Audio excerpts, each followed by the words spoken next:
Alright, let's let these tart shells cool down all the way here while we make our custard. And we'll fill these, bake them off. So now that we have our tart shells baked off and all that sorted out, now we're going to work on this tart au chocolat filling. And I mean, what can I say, guys? There's only a few ingredients with this tart, so the number one thing is that you pick out really good chocolate for this, because it's obviously the star of the show. So I would not make tart au chocolat unless I was going to splurge on some good chocolate. Otherwise, there's no point. So normally if I'm going to buy Valrhona chocolate, I have to buy a big bag like this Calabo 811, and this is good chocolate. This is actually, I like this chocolate a lot, but I like this a lot more. I was happy to find that they put a Whole Foods a couple of years ago in Lancaster, PA, and Whole Foods, at least at the one in Lancaster, sells this Valrhona kind of over in their deli area, specialty. So this chocolate is really special. It's called Jivara Lactee or something like that. It's really a nice milk chocolate. And then this is the Equatorial 55%. The Valrhona chocolate will really shine in this recipe, so I could recommend that.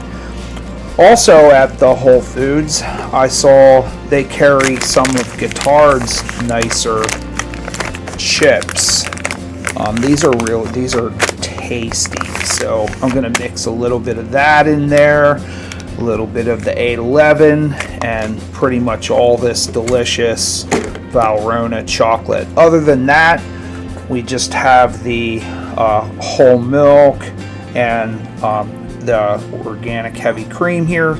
Now this stuff all will go together pretty simply. I'm going to show you how we're going to make this. It's basically just a custard, and I'll show you what this looks like here in a second. So the first step here with this filling is to put your chocolate over some simmering, barely simmering warm water. And you just want to have a thermometer close by, because you don't want to get this all hot and heated up. You want to melt this down gently and keep the temperature, under 115 degrees or so. So you can get that on to get started here. And now we're going to make our custard. So as always, the complete recipe and the method will be down in the description box below the video. Before you start your custard, I'm going to put a couple of eggs here into this little mixing bowl.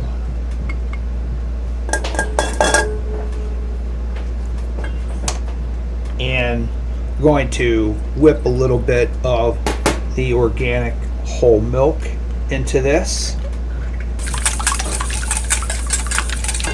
Just set that to the side for a second.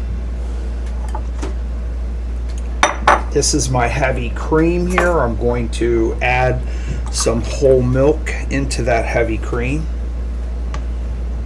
Let's give that a stir.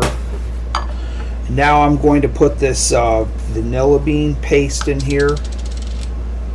I think it adds a lot to this tart, so I'll probably use, I don't know, a couple of teaspoons maybe. Okay, so we're just going to make a very simple custard here, and that's just the heavy cream, vanilla, whole milk going into this. So now you want to bring this up to a simmer. Don't walk away. This stuff scorches and boils over and will ruin your entire day. So keep a close watch on this. Okay, so as soon as you start seeing bubbles break the surface here, then turn your heat all the way down. And what I'm going to do here is quickly just temper these eggs, put about half or so in here, stir that up. Hopefully that will stop your eggs from scrambling, and then you just put that egg and cream mixture back onto the burner. And now what I want to do here is I'm just going to whisk this very gently here for a second, and then switch over here to the rubber spatula. And reason here for the thermometer is you don't want to take this like right there. That's it's at 160 right now. You're good. So just take that off. You don't want to cook it all the way because this is going to be baked. Then a quick change of scenery here, and we're going to now strain this custard into this chocolate. Now your chocolate, you should temp that as well. You don't want this you don't want to bring this up, really it should only be around 110 or something like that. Yeah, it's a little hot. So no, that should be good. That should be good right there. So just take that out.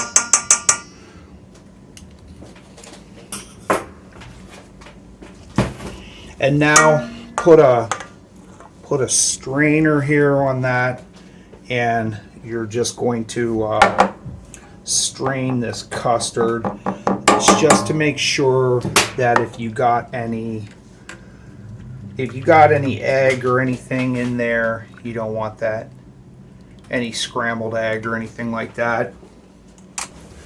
So just strain that in there. As you can see, I did sort of, scramble up some of that little bit of egg in there. So just leave that.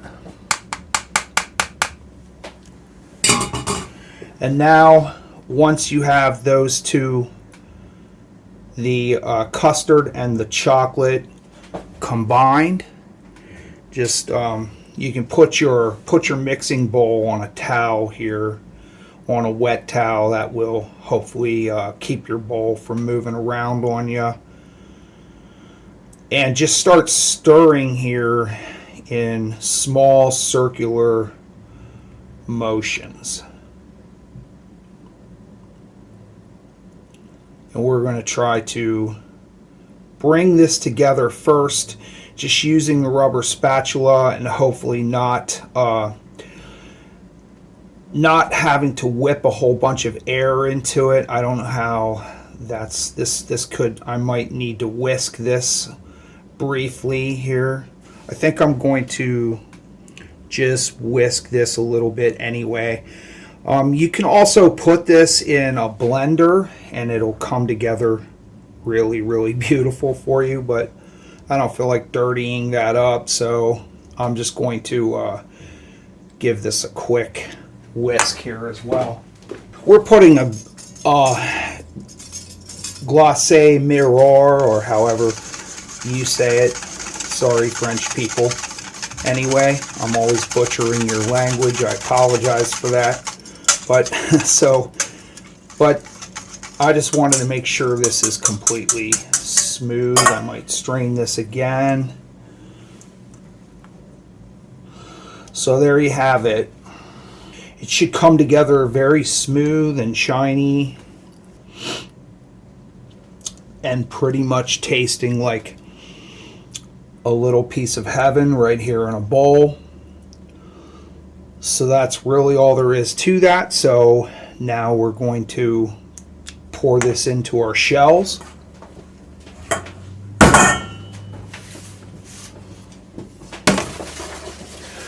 Shells are already somewhat cooled down. Your oven should already be at 325 and preheated when you're at this step. So probably your best bet for filling your tart shells is a ladle here. I'm going to think and just divvy this up.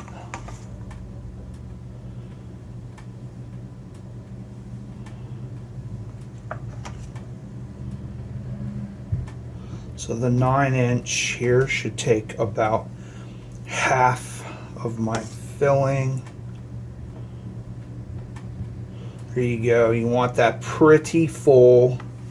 They just look better, but you have to leave a little. If you're going to put the mirror glaze on, then you have to let a little bit of room there.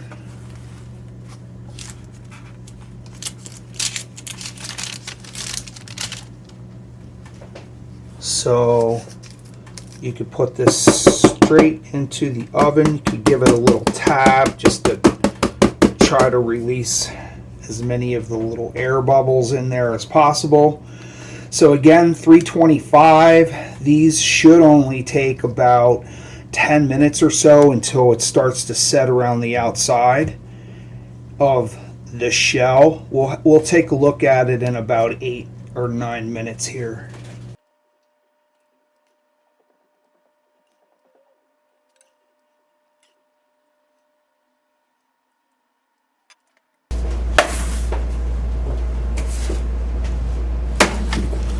Okay, fresh out of the oven. Just wanted to show you the texture on these. They should still be jiggly here in the center and set around the outside.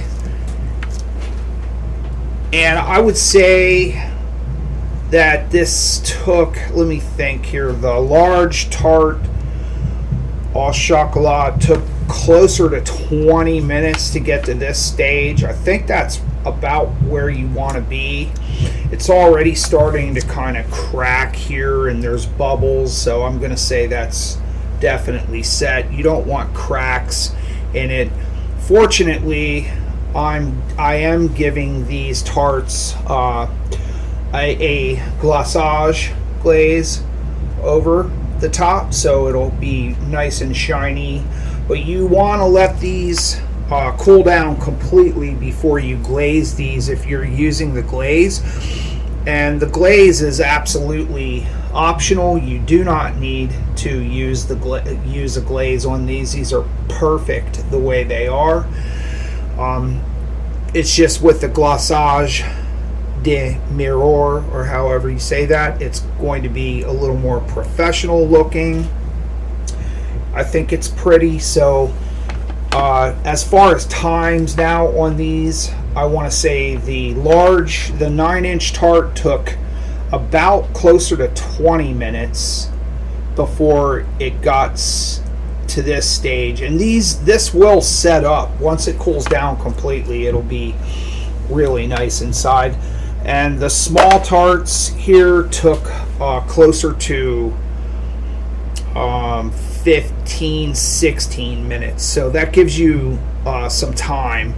And when I did research for the tart au chocolat some time ago, I found that the times, the baking times were all over the place, so it's kind of a guessing game almost. I think you could find out the proper internal temperature, and that might be a little more accurate. But let's just see how these turn out. Hopefully they'll be set completely on the inside. Alright, so to top our tart au chocolat, I'm making a mirror glaze. The French call this glaçage, I believe. Glaçage au miroir, or glaçage miroir au chocolat, I believe. It's close to how you say that. As I said, I'm always butchering the beautiful French language, but we do the best we can here. So first thing you want to do is chop up some fine bittersweet chocolate. Probably want around 50 to 60%. I think this Valrhona that I have here is 55% cacao. So just chop this pretty fine. If you're just doing a small amount of these little coins or calais, discs, people call them different things, but you could just do it with a Santoku or a chef's knife. But you want this pretty fine. So just set that chopped up chocolate to the side here. I'll show you the rest of the ingredients that goes into this glaze. So now what we're going to do here is we're going to bloom some gelatin for this. Now ideally you would have the leaves. Unfortunately I don't have any right now, so what I have is this powdered gelatin, and this is the Knox brand. Get that in the baking aisle, usually near where the Jello is. So I'm using one envelope in here, and what I have here to bloom this is a 1/4 cup per envelope. You're just going to I have this fresh out of the freezer. It's nice and cold, so just sprinkle that over the top of this, and don't just dump the envelope in and clump it, because then it will never bloom all the way. So you want to kind of spread that out, and I'm going to just kind of gently mix this in here. Now just give this gelatin about 5 minutes here to bloom out, and then we're going to melt that out over some simmering water. So you just might want to give this a little whisk here, the gelatin a little whisk, just to make sure it's combined all the way.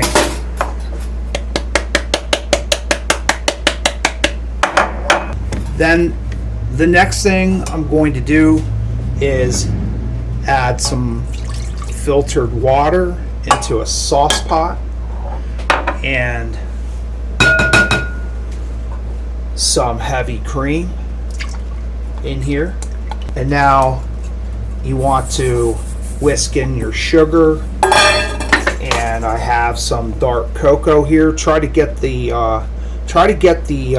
Dutch process, because it's a little darker. You can get black cocoa. I wish I had some black cocoa, but I only have this. This is Dutch process, so it's a little darker.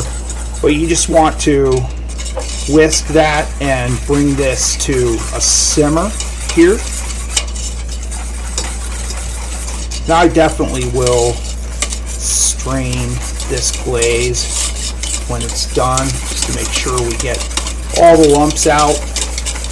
So then I just brought this up to the simmer very quickly. I'm going to pour this chocolate, cocoa and sugar glaze over top of the chopped chocolate, and just stir this briefly here until everything is completely added in here. Just give this small little circles here and melt out all of that dark chocolate. So what I did there with that gelatin is we bloomed it in the cold water, and then I placed this over some simmering water here and melted it out. Now I'm just going to temper this gelatin a little bit with just a little bit of this chocolate here, because it is very hot. So then as soon as that is all completely combined, then you can just scrape that gelatin and chocolate into the melted out chocolate mixture. So there you have it. Give this a quick strain here through a fine strainer, just to make sure, because a lot of times there's little globs of gelatin and whatnot.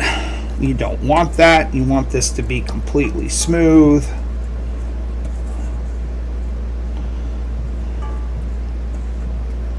So there we go. And as you can see, as I said, there's some globs there. You don't want that in there, so just take that to the side.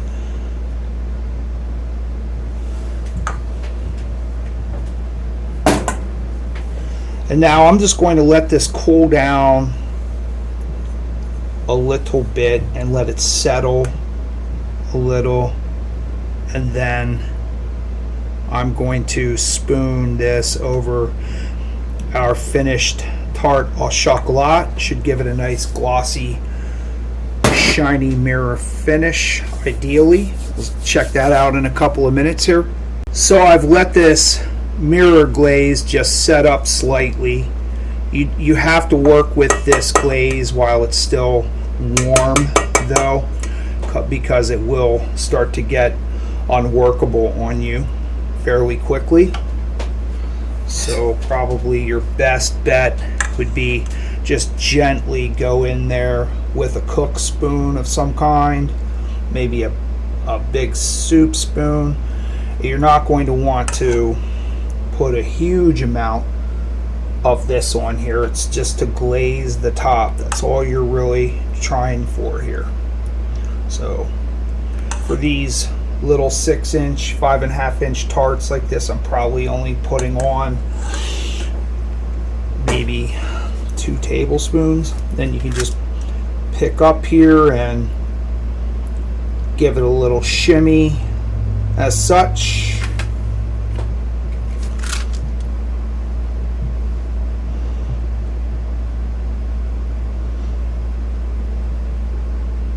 It's really all you want. And then now I would just set these up maybe half an hour, 45 minutes in the refrigerator.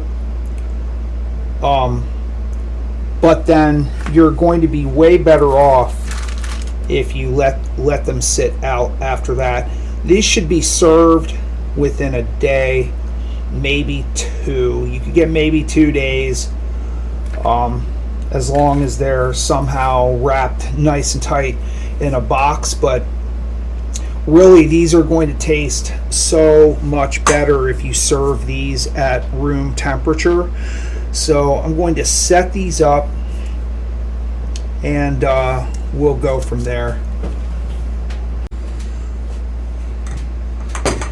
Then for the 9-inch tart, I'll probably go in here with 2 scoops of this, say possibly 5-6 tablespoons, maybe. Not a lot, really. You're just trying to, coat the top here and then give it a shimmy gently around the entire tart.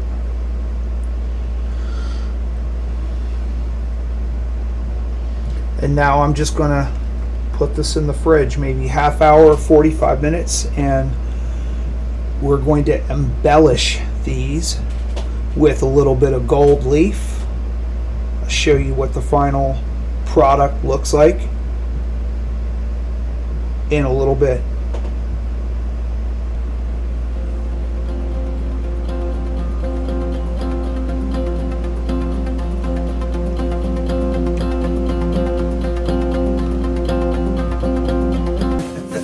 Alright, well, I had to fight 3 dudes and a couple of old ladies just to get a scrap of this tart au chocolat, and they're all gone except for this one. That's already in the giveaway.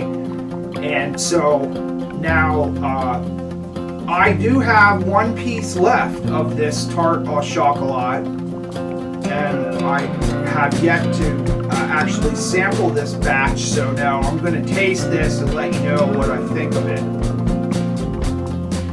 The aroma of that Valrhona chocolate just sings to me. It's just utterly amazing.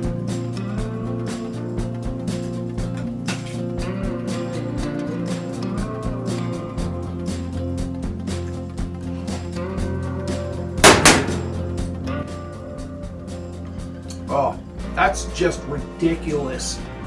The pate sablee crust is crispy and nutty, and with the creamy chocolate filling and that glaze on top, it's just out of the ballpark, guys. You gotta give this one a try. Next time you want to have something special for your guests or your family, show them you love them. This is really amazing. Takes a little effort, but well worth the effort. What an exquisite pastry dessert that you can make in just a few hours of putting this together. I hope that you will try this recipe out, and stay tuned till next time. Till then, be kind to each other, and I'll catch you next time.